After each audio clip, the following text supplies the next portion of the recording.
ملک بھر میں جان بچانے والی ادویات سمیت کئی معروف فارماسیوٹیکل کمپنیوں کی غیر معیاری اور مضر صحت ادویات سپلائی کیے جانے کا انکشاف ہوا ہے، جو کہ جان لیوا بھی ثابت ہو سکتا ہے۔ ڈرگ ریگولیٹری اتھارٹی نے معاملہ سامنے آنے کے بعد ایکشن لیتے ہوئے مختلف شہروں کی فارما کمپنیوں کی تیار کردہ ادویات مارکیٹ سے واپس لینے کا حکم دے دیا ہے۔ ان میں کراچی کے علاقوں سائٹ اور منگو پیر میں قائم معروف ادویات ساز کمپنیاں بھی شامل ہیں، جن کی ادویات کے غیر معیاری ہونے کے ثبوت لیبارٹری ٹیسٹ میں سامنے آ گئے ہیں۔ Drug regulatory authority of Pakistan نے پنجاب کی ڈرگ ٹیسٹنگ لیبارٹریز کی رپورٹس کے بعد اہم کارروائی کرتے ہوئے معطل ادویات کے مخصوص پچ کو غیر معیاری اور بعض کو ملاوٹ شدہ قرار دیا ہے۔ حکام کے مطابق ان ادویات کی فروخت فوری طور پر روک دی گئی ہے اور مارکیٹ سے واپسی کا عمل شروع کر دیا گیا ہے۔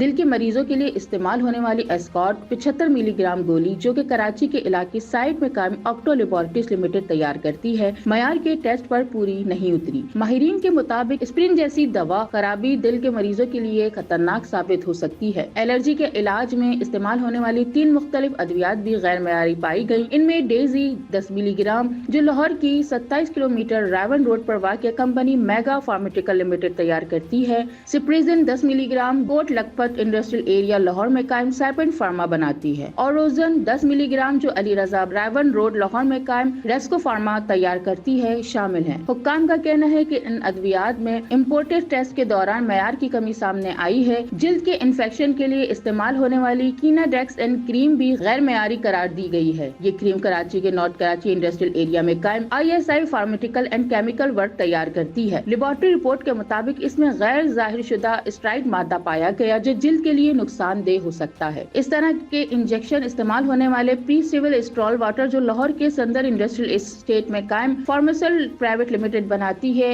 انڈوٹوکسن ٹیسٹ میں ناقص پایا گیا۔ IV ڈراپس میں استعمال ہونے والی میٹرورائن انفیوژن، جو انڈسٹریل اسٹیٹ میں قائم پاک ریشن فارماسیوٹیکل تیار کرتی ہے، غیر معیاری قرار پایا گیا۔ ماہرین کے مطابق یہ ادویات خاص طور پر ہسپتالوں، ICU، نومولود بچوں، بزرگوں اور کمزور مدافعتی نظام رکھنے والے مریضوں کے لیے خطرناک ثابت ہو سکتا ہے۔ ایک ہیلتھ ماہر کا کہنا ہے کہ انجیکشن اور IV ڈرپس میں جراثیم یا کیمیکل خرابی جان لیوا ثابت ہو سکتی ہے، اس لیے ایسے پچ کو فوری طور پر مارکیٹ سے ہٹانا ضروری ہے۔ ڈرپس نے تمام فارمیسی اور ڈسٹریبیوٹرز کو ہدایت دی ہے کہ وہ متاثرہ پچ نمبر فوری چیک کریں، سپلائی روک دیں اور باقی سٹاک واپس کریں۔ شہریوں کو بھی مشورہ دیا گیا ہے کہ اگر ان کے پاس ان ادویات کے مذکورہ پچ موجود ہے تو استعمال بند کر کے ڈاکٹر سے رجوع کریں۔